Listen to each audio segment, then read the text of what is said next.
సడన్గా ఈయన ఎప్పుడు సెంటిస్ట్ అయ్యారు?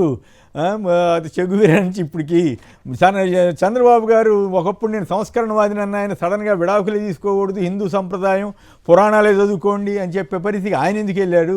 చాలా తమాషాగా ఉంది కదా శివశంకర్ గారు ఈ కూటమి తీరుతెన్నులు. కాదు సార్, ఇది ఎప్పుడు ఎవరు ఏ అవతారం ఎత్తుతారు అనేటువంటి ఏదో కొత్త బాబా అవతారం, డేను బాబా అవతారం లాగా ఉంది. ఆయనేమో ఈయన అవతారం, ఈయనేమో ఆన అవతారం ఎత్తినట్టు.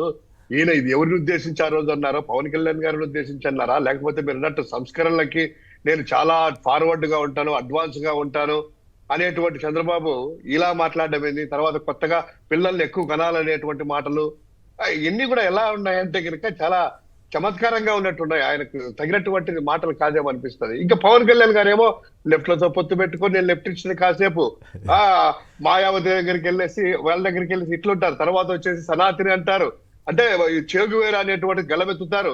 నేను సంస్కరణవాదిని చూసి గన్ను తీసుకొని బయటికి వెళ్తారు. అంటే ఎవరు ఎప్పుడు అవుతారు అంటే అవసరాలను బట్టి మారేది కాదు ఇది. మనల్లో ఉండేటువంటిది ఏదైనా ఒకటి స్టాండ్ తీసుకొని మన సంస్కరణవాదులమా, లేకపోతే కనుక సంఘ అభ్యుదయవాదులమా, లేకపోతే కనుక ఫాలోవర్ సనాతనవాదులమా, సెంట్రిక్ వాదులమా, సనాతన వాదం ఉండాలి. నీకు టైం వచ్చినప్పుడేమో ఎప్పుడు అవసరం వచ్చినప్పుడు సనాతని, ఎప్పుడు అవసరం లేకపోతే సెంట్రిస్టులని, ఎప్పుడు అయితే లెఫ్టిస్టులు, ఎప్పుడు అవసరమైతే కమ్యూనిస్టులను, లేకపోతే కనుక గ్లోబలిస్టులు. ఇదేంటి సార్ ఇది? ఇప్పుడు సనాతన వేషధారణ మానేస్తాడా మరి? ఈయనకే సెంట్రిస్ట్ అంటే ఆయన కేవలం రాజకీయంగా సెంట్రిస్టు, మళ్ళీ మతపరంగా వచ్చేసరికి పూర్వకాలం మితవాది లేకపోతే సనాతనవాది అవుతారా మరి ఆయన? అప్పుడు సనాతనవాదిని మానుకున్నట్టుంది సార్. ఎందుకంటే సింహాచలం గూడకోలినా కూడా ఈ విధంగా ద్రాక్షారం జరిగినటువంటి శివలింగాలు పగలగొట్టినా, తిరుపతిలో అపచారాలు జరుగుతున్నా, గోవిందరాజ స్వామి టెంపుల్ పైకి వెళ్ళినా ఎక్కడ కూడా మాట మాట్లాడలేదంటే నాకు తెలిసి ఆ రోల్ అయిపోయింది. వాటికి రిజైన్ చేశాడంటారా, లేకపోతే పక్కన పెట్టారంట? సనాతని అనేటువంటిది పక్కన పెట్టి ఇప్పుడు సెంట్రిస్ట్ అయ్యాడు.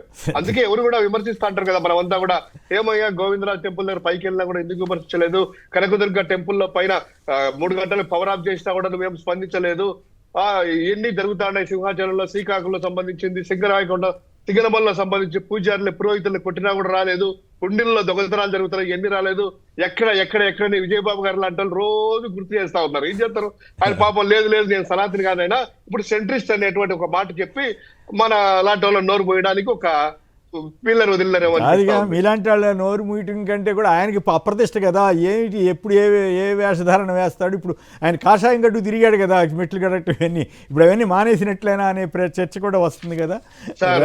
ఇది మానేయడం కాదు సార్. ఆయన చంద్రబాబు నాయుడు గారు మోదీ గారిని ఏ విధంగా అవసరమైనప్పుడు తిడతారు, అవసరం లేనప్పుడు తిడతారు, అవసరమైనప్పుడు ఎలా పట్టుకుంటాడు అనేటువంటి తెలిసిందే. సేమ్ ఇదే స్ట్రాటజీ ఈయన కూడాను. అంటే ఇక్కడ ఒక చిన్న పాయింట్ మళ్ళీ విజయబాబు గారు కూడా మాట్లాడు. ఇప్పుడు విడాకులు తీసుకున్న వాళ్ళు ఎవరో తెలిసి కూడా చంద్రబాబు గారు అట్లెందుకు మాట్లాడాడు? అంటే మర్చిపోయి మాట్లాడా, లేకపోతే నా దగ్గర ఈ ఉంది జాగ్రత్త అని చెప్పడానికి మాట్లాడా? ఈయనేమో సడన్గా నేను సెంట్రిస్ట్ అని చెప్పి నేను సనాతనం మెట్లు గడగనని చెప్తున్నాడా? ఈ రెండు కన్ఫ్యూజన్గానే ఉంది నిజంగానే. ఆయన జనం అందరూ కన్ఫ్యూజ్ ఉంటున్నారు, కానీ వీళ్ళిద్దరూ కలిసి జనాన్ని కన్ఫ్యూజ్ చేస్తున్నారా అనేది నాకు డౌట్. మీరు అనేది స్వచ్ఛంగా ఆయన మాట్లాడేటట్టు తెలుసు. ఆయన మిత్రుడు పవన్ కళ్యాణ్ గారు అదే పద్ధతిలో 3 సార్లు విడాకులు తీసుకున్నారు. తర్వాత మోదీ గారు అలానే ఈయన చెప్పారు కదా, ఢిల్లీ సభలో పెట్టించేసి పిల్ల నోడి అనేసి ఒక పెద్ద మాటలు మనం మాట్లాడకూడదు, ప్రధానమంత్రి గారు స్వేచ్ఛ వ్యక్తిని అని మనం ఆ పదాలు కూడా ఉచ్చరించకూడదు. కానీ ఈయన తెలిసిన వ్యక్తి అదే మోదీ గారిని, అదే పవన్ కళ్యాణ్ అంటే నా దగ్గర మీ యొక్క వీక్ పాయింట్స్ మా దగ్గర ఉన్నాయి, మీరు ఎప్పుడైనా కూడా తోక జాడిస్తే కనుక తోక కట్ చేస్తాను, ఇది మీ యొక్క బండారము బయట పెడతారనేటువంటిది బ్లాక్ మెయిలింగ్ లా అనుకోవచ్చు. లేకపోతే ఆయన ఏంటి సార్ అభ్యుదయవాదిలాగా ఎప్పుడు తయారైనాడు, ఎప్పుడు ఇవన్నీ కూడాను మారినాడని చెప్పి మనం అనుకోవచ్చు. అభ్యుదయవాదిగా సనాతనవాదిగా మారాడు ఆయన. అభ్యుదయవాది అయినాడు ఈయన. అభ్యుదయవాది పవన్ కళ్యాణ్ గారు అదే పవన్ కళ్యాణ్ అభ్యుదయవాది, ఈయన సనాతని అయిపోయినారు. రైట్, రోల్ చేంజ్ చేసుకున్నారు జస్ట్ ఫర్ చేంజ్ అని. రైట్. విజయబాబు గారు మీరేమంటారు? సడన్ గా ఏమిటి ఇంత మార్పు? ఆయన అసలు విడాకుల గురించి రాజ్యాంగం అనుమతిస్తుంది కదా, తప్పేం కాదు కదా, చట్టబద్ధంగా చేసుకోవడం తప్పు కాదు. దాన్ని ఏమో వద్దంటాడు, పురాణాలు చదువుకోండి అంటాడు, ఇంకో రకం ఇంకోటి చెప్తారు చంద్రబాబు గారు. సడన్గా ఈయనేమో సెంట్రిస్ట్ అంటాడు, సనాతనవాదం నుంచి ఈయన సెంట్రిస్ట్గా ఎందుకు అయ్యారు? ఏమిటి దీంట్లో ఉన్న రహస్యం ఏంటి? మీకు అయితే తెలిసి ఉండాలి. చంద్రబాబు నాయుడు గారు పచ్చి మెటీరియలిస్ట్ అనేటువంటిది రాజకీయ స్పృహ ఉన్న అందరికీ కూడా తెలుసండి. ఇన్ని దశాబ్దాల కాలంలో ఆయన ఏ రోజు కూడా ఆధ్యాత్మిక పరమైనటువంటి అంశాల గురించి ఎక్కడా కూడా ఆయన మాట్లాడినటువంటి పరిస్థితులు కూడా లేవు. ఆ రోజుల్లో ఏదో ఆయన సతీమణి మొహాట పెడితే తిరుపతికి వెళ్ళటం రావటం వీళ్ళ అంతే తప్ప ఎప్పుడూ కూడా ఆయన అసలు ఆధ్యాత్మిక సంబంధం లేదు ఆయనకి. కానీ ఇటీవల కాలంలో ఒక ఛద్మవేషధారిలాగా హిందూ అంటే ఇక్కడ ఒక చిన్న కరెక్షన్ అండి. రాజకీయాలకు అవసరమైన మేరకు ఆధ్యాత్మికం అనండి, ఆ స్వాములు వాళ్ళని కానివ్వండి, వాళ్ళందరికీ కొంతమందికి భూములు ఇవ్వటం కానీ ఇట్లాంటివి వాడుకున్నారు అవసరమైన మేరకే. బట్ ఆయనకి ఉన్న కమిట్మెంట్ మీద చాలామందికి రకరకాల అభిప్రాయాలు ఉన్నాయి. భూములు ఇవ్వటం అనేది ఆయన రాజకీయ స్వప్రయోజనాల కోసం స్వాములకే కాదండి, అనేక మందికి ఆయన భూములు ఇచ్చారు. అదేంటి రాజకీయంగా ఆ కార్డు వాడుకోవటం కోసం. నేననేది అంతఃకరణతో శుద్ధితో మాట్లాడాలంటే ఆయనకి కించిత్తు ఆధ్యాత్మిక చింతన అనేటువంటిది లేదు. ఆధ్యాత్మిక చింతన ఉన్నటువంటి వ్యక్తి ఇంత వయసు వచ్చిన తర్వాత ఆయన భాష, ఆయన వ్యవహారం సాక్షాత్ ఒక సొంత కుమారుడి వయసు ఉన్నటువంటి వ్యక్తిని పట్టుకొని ఎంత దారుణంగా తోలనాడాడు అనేటువంటిది కూడా మనకు తెలిసిండే. నిజంగా ఆధ్యాత్మిక చింతన ఉన్నది అంతకంటే ఘాటుగా విమర్శించవచ్చు, కానీ ఆ పదజాలం అయితే నాకు తెలిసి ఎవరు వాడరు నాకు ఉన్నటువంటి పరిజ్ఞానంతో. ఇది పచ్చి అవకాశవాదం. ఈ మధ్యకాలంలో ఎక్కువగా మనం గతంలో కమ్యూనిస్టులని కొంతమందిని ప్యాషన్ కమ్యూనిస్టులు అనేవాళ్ళం. అంటే నిజమైన కమ్యూనిస్టులు వేరే ఉంటారు, అది ముసుగు తొడుక్కునేటువంటి వాళ్ళు. ప్యాషన్ కమ్యూనిస్టులు కృష్ణా జిల్లాలో ఎక్కువగా దండిగా గుంటూరులో ఉండేవాళ్ళు గతంలో. నిజమైన కమ్యూనిస్టులు వాళ్ళు వేరు, పుచ్చలపల్లి సుందరయ్య గారు లాంటి వాళ్ళు.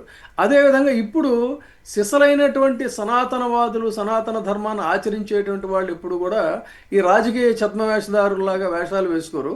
వీళ్ళు మాత్రం సనాతన ధర్మాన్ని మాట్లాడతారు, కానీ ఆచరణలో ఎక్కడుంది చెప్పండి వీళ్ళకి? మొత్తం నరాల్లో కూడా అసూయ, ద్వేషం, క్రోధం ఇవే తప్ప ఎక్కడ ఉందండి వీళ్ళకి సనాతన ధర్మం గురించి మాట్లాడేది? తర్వాత మీరు అంటున్నారు పవన్ కళ్యాణ్ ఉద్దేశించి అన్నాడేమంటున్నారు, కానీ నేను ఇంకొక అడుగు పైకెక్కి మాట్లాడుతున్నా. గతంలో ఈయన సాక్షాత్తు నేను ఉద్దేశించి అన్నాడు అని అనలేదండి. నేను ఉద్దేశించి అన్నాడు, ఎవరెవరు తీసుకున్నారో వాళ్ళు ఉండి కూడా ఆయన అట్లెందుకు మాట్లాడాడు, అట్లా మాట్లాడకూడదు కదా, ఆ విషయమే ప్రస్తావించారు. ఆ విధంగా ఆయన కొట్టినటువంటి డైలాగ్ ఈయనకే కాదు, నరేంద్ర మోడీ గారిని ప్రత్యక్షంగా ఉద్దేశించి మాట్లాడారు. మీరు మీకు గుర్తుండే ఉంటుంది, గతంలో ఢిల్లీ వెళ్ళి మరి ఇదే విషయాలు మాట్లాడాడు. ఒక వయసు పరిణతి చెందినటువంటి వ్యక్తి మారుతున్నటువంటి సమాజంలో శరవేగంగా సామాజిక అంశాలు మారుతున్నటువంటి నేపథ్యంలో విడాకులు తీసుకోకూడదనేటువంటి ఒక ఫ్యూడలిస్టిక్ మెంటాలిటీ, పెత్తందారీ పోకడ తప్పది అది సరైనటువంటిది కాదు. ఒక మధ్యతరగతి కుటుంబంలో ఒక మహిళ, చదువుకున్నటువంటి యువతి తనకు తను స్వయంగా పైకి వచ్చిన తర్వాత పెళ్ళి అనేటువంటి ఒక తాడు మెడలో వేసుకున్నాక వాళ్ళ వల్ల ఎన్ని రకాల రాజ్య రంపాన పెట్టేటువంటి ఎన్ని కష్టాలు, ఇది ఐటీ పిల్లలను కూడా చూస్తున్నామండి. వాళ్ళు ఎందుకు సూసైడ్ చేసుకున్నారు ఇవన్నీ. ఆయనకి ఆ జీవన శైలి, జీవన విధానాన్ని అధ్యయనం చేసిన నాయకుడు అయితే ఆయన అలాంటి పిచ్చి ప్రలాపంలో పేలడు. ఎందుకంటే దేనికి ఇచ్చారని న్యాయమూర్తులు ఎంతో రీసెర్చ్ చేసి కాదుగా హిందూ మ్యారేజ్ యాక్ట్ ప్రకారం కూడా విడాకులు తీసుకోవచ్చు కదా, చట్టబద్ధమైన విషయం కదా అది. ఆ 498 ఏంటి, ఆ సెక్షన్ ఏంటి, ఆ తర్వాత వాళ్ళకి సంబంధించినటువంటి ఆ టార్చర్స్ ఇవన్నీ వాళ్ళకి ఏం తెలుస్తుందండి? ఆయనకి ఏమైనా ఆడపిల్లలు ఉన్నారా? ఆడపిల్లల తండ్రి అయితే ఆ కష్టం ఏంటో. విడాకులు అనేవి అటైనా తీసుకోవచ్చు, ఇటైనా తీసుకోవచ్చు అనుకోండి, బట్ మరి అది సోషల్ మీడియాలో విస్తారంగా తిరుగుతుంటే చాలా తప్పండి. అది మాట్లాడింది ఖచ్చితంగా మహిళా లోకంలో ఈ రోజున ఈ సమాజంలో ఎంతమంది ఈ పెళ్ళిళ్ళు చేసుకొని వాళ్ళ జీవితాలను ఛిద్రం చేసుకొని బాధపడుతున్నారు. ఎందుకంటే ప్రతి వాడికి ఏం కావాలి? కట్నం కావాలి, రెడీమేడ్గా వాడి జీవితం అమ్మాయితో మారిపోవాలి. ఈ బాపతగాళ్ళు ఎక్కువైపోతున్నటువంటి మెటీరియలిస్టిక్ ప్రపంచంలో ఈ మెటీరియలిస్ట్ మాట్లాడేటువంటి మాటలు అయితే చాలా అమానుషం. మరి దీని మీద కూడా సంక్షిప్తంగా చెప్పండి. సనాతనివాదిగా ఉన్న పవన్ కళ్యాణ్ గారు సడన్ గా సెంట్రిస్ట్గా ఎందుకు మారారు? అంటే ఆయన మీలాంటి వాళ్ళు కన్ఫ్యూజ్ అవుతున్నారని కూడా చెబుతున్నాడు ఆయన. నేను పదే వీళ్ళకి సంబంధించి ఒకటి చెప్తుంటానండి. నాలుగుపై నేషనలిజం, పలుకుల్లో పేట్రియాటిజం, ఆచరణలో ఆపర్చునిజం, ఇదే నేటి పవనిజం, ఇదే నేటి చంద్రబాబు ఇజం. వాళ్ళు ఏ టైంకి ఆ టైము ఎప్పటికప్పుడు మాట్లాడుతుంటారు. అయితే నాకు ఒక అనుమానం వచ్చింది ఏంటంటే, ఈయన బీజేపీకి ఏమైనా నరేంద్ర మోడీ గారికి ఏమైనా ఒక చిన్న హెచ్చరికలాగా దీన్ని మాట్లాడాడు. ఎందుకంటే ఇటీవల కాలంలో పవన్ కళ్యాణ్ని పిలిచి ఆప్యాయంగా చాక్లెట్లు ఇచ్చి చేసినటువంటి వ్యక్తి ఈ మధ్య కాలంలో ఏంటంటే చంద్రబాబు నాయుడు గారి కుమారుడిని దగ్గరికి తీసుకోవడం, పలకరించడం, ఈయన పక్కకు ఆయనతో ఫోటోలు తీయించడం, వాళ్ళ ఈయన ముఖ్యమంత్రి గారు ఇవన్నీ చూశాక చిర్రెత్తుకొచ్చాడు తను. ఎందుకంటే చాలా ఫాస్ట్గా రియాక్ట్ అవుతాడు, అతని చర్యలు అలాగే ఉంటాయి. సో బహుశా అలాంటిది ఏదన్నా ఒక అంటే దీనికి మోడీ గారిని ఎదిరించేంత పరిస్థితి ఇప్పటికైతే ఉన్నట్టు అనిపిస్తుందిలేండి. ఎదిరించే పరిస్థితి ఉండదు, కానీ బెదిరించే పరిస్థితి ఎవరైనా బెదిరించవచ్చుగా అవసరాలు ఉన్నప్పుడు. ఊరికేదో ఆయన మోడీ అంతకంటే తెలివైనోడు కదా ఆయన మోడీ గారు. బహుశా ఎందుకు ఆ డైలాగ్ ఎందుకు వేయాల్సి వచ్చిందనేది ఎయిదర్ ఇందాక మన సోదరుడు చెప్పినట్టుగా వరుసగా ఆంధ్రప్రదేశ్లో అపచారాలు జరుగుతున్నాయి, హిందూ ధర్మానికి అపచారాలు జరుగుతున్నాయి, దేవాలయాలకి కానీ భక్తులకి కానీ వీళ్ళందరికీ జరుగుతున్నటువంటి అపచారాలు, వీటిని పరిష్కరించలేక తెలివిగా మాట్లాడచ్చు. కాదు అన్నట్లయితే అవసరమైతే నేను ఇంకొక వేషం కూడా వేసుకోగలను, మీరు నన్ను దూరం చేస్తున్నారు అనేటువంటి ఒక హెచ్చరిక ఇటీవల కాలం చూసాం కదా. There is no importance in any national level meetings. కాబట్టి కొంత మనస్తాపం చెంది ఉండొచ్చు తన పాయింట్ ఆఫ్ వ్యూ. మనకి వాళ్ళిద్దరూ కన్ఫ్యూజ్ అవుతా జనాన్ని కన్ఫ్యూజ్ అవుతున్నారని చెప్పడమే ఆసక్తికరమైన అంశం.